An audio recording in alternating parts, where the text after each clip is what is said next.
Cholesterol குறைக்கணும்னாங்க. இனிய தமிழ் மக்களே, உங்களுக்கு ஒரு செய்தி மறந்து விடாதீர்கள். கொலஸ்ட்ரால் என்பது நம் உடலுக்கு மிகவும் தேவையான ஒரு பொருள். அந்த கொலஸ்ட்ரால் அளவை குறைக்கக்கூடாது. பின்லாந்து, ஸ்வீடன் 2 நாடுகளில் ஆய்வு பண்றாங்க. 65 வயது மக்கள் வாங்க வாங்க வாங்க சோதனை பண்ணுங்க. இவங்களுக்கு என்ன இருக்கு? 250க்கு மேல இருக்கு கொலஸ்ட்ரால். இவங்களுக்கு என்ன இருக்கு? 160 கீழே இருக்கு. 10 வருடம் பார்த்தாங்க. 250க்கு மேல கொலஸ்ட்ரால் இருந்த மக்களுக்கு இறப்பு குறைவு.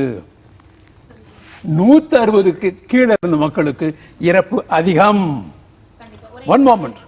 என்ன பேசிக் அப்படின்னா, கொலஸ்ட்ரால் இல்லாம ஹார்மோன்ஸ் கிடையாது. கொலஸ்ட்ரால் இல்லாம பிரெயின் ஃபங்க்ஷன் சரியாக இருக்காது, மசில் சரியா இருக்காது. கொலஸ்ட்ராலை குறைச்சா ஹார்ட் அட்டாக் குறையணும். தப்பு.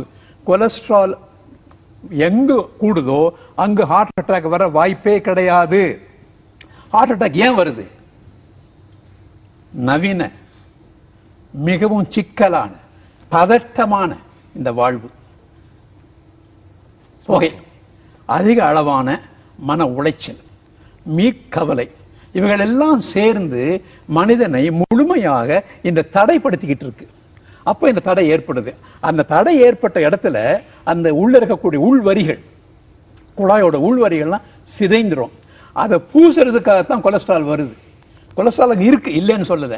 அந்த கொலஸ்ட்ராலும் லிப்பிட்ஸும் தேர் an attempt to heal the irregularity on the internal lining of the coronaries. ஆனால் கொலஸ்ட்ராலை பற்றி நீங்கள் யாரும் கவலைப்படவே வேணாம். ஆன்சல் கீஸ்னு ஒரு பயோகெமிஸ்ட் 1953 அவர் என்ன பண்ணாரு?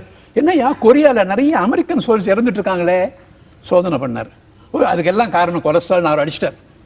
அதை பயன்படுத்தி அமெரிக்க குழுக்கள்லாம் ஒன்றா சேர்ந்து, ஐயோ இதெல்லாம் சாப்பிடாதீங்க, கோகனட் ஆயில் சாப்பிடாதீங்கன்னா. உலகத்தின் மிகச்சிறந்த எண்ணெய்கள் 3 தான் உணவு எண்ணெய். நான் சொல்கிறேன், கோகனட் ஆயில், ஆலிவ் ஆயில், நல்லெண்ணெய் 3 தான்.